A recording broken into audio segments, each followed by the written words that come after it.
Hi folks, another update on Colin's model railway.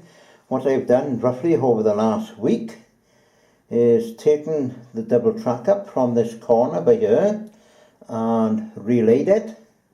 It is just loosely laid for the time being, and I've taken up a little bit of the scenics in the background along here. As you can see, I've got all the track around now. It is roughly in position where I want it. It is all pretty well joined up. It is running quite well, and I have coupled it up into the layout by here. Now then, you may well notice I got two coaches in the background by there. Well, I've given the coaches there a good push and a run around here, all the way down to the corner down there, both sides, and down this end by here, and there's no derailments and no hiccups, so everything seems pretty flat and level and running okay. Just needs a couple of fine adjustments now is all, and then I shall pin all the track back down then and give it a running session, and then I shall start adding some of the scenics back. Now then, when I started taking it up, I had to move some of the scenics by here. Now, as you may well notice, I got a rather large cardboard box by here, which is full of little bits of cardboard and paper, which is from the layout. And you may well notice like bits of egg cartons where I put down here over the years, old bits of cardboard, little bits of filler, stuff like that.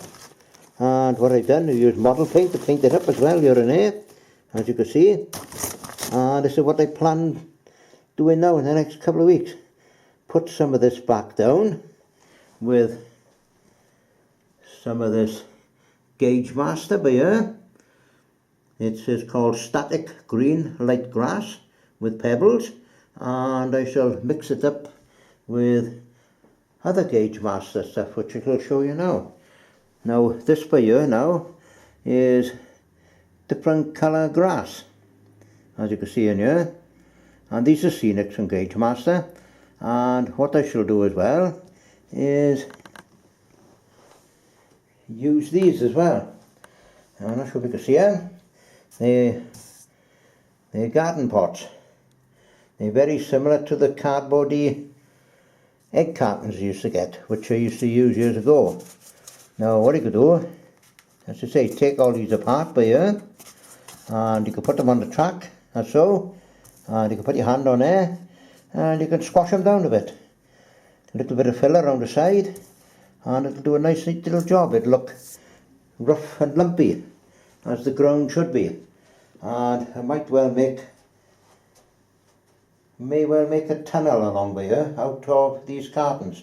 Now these by here you can buy in any Poundland store by here, or B&M bargains.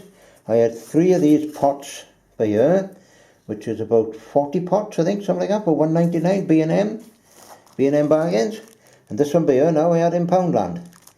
And as I say, they're cheap and easy to use, and they're very inexpensive. And we shall show you this now as we go along on a later date. You may well notice I have a gap in the boards by here. I'm a little bit undecided what I shall do. I might well put maybe a girder bridge by there, and if I can fit it in there, we'll see how we go. And where this other track is coming off a side by here as well, which I might well use for an elevated section, I might well put another bridge by here. We'll have a little think about that as we going along. Now in the background by here as well, you may well notice I have a left-hand point coming off here, off the main circuit, which runs up along here, just loosely fitted in a minute. Now, I might well put this as an elevated section up along here, over here, and it should be elevated across the window end, and hopefully sometime at a later date, is where I got the shelf up over here, I can put an extension up over here on an elevated section. We shall see if we go in the future for that.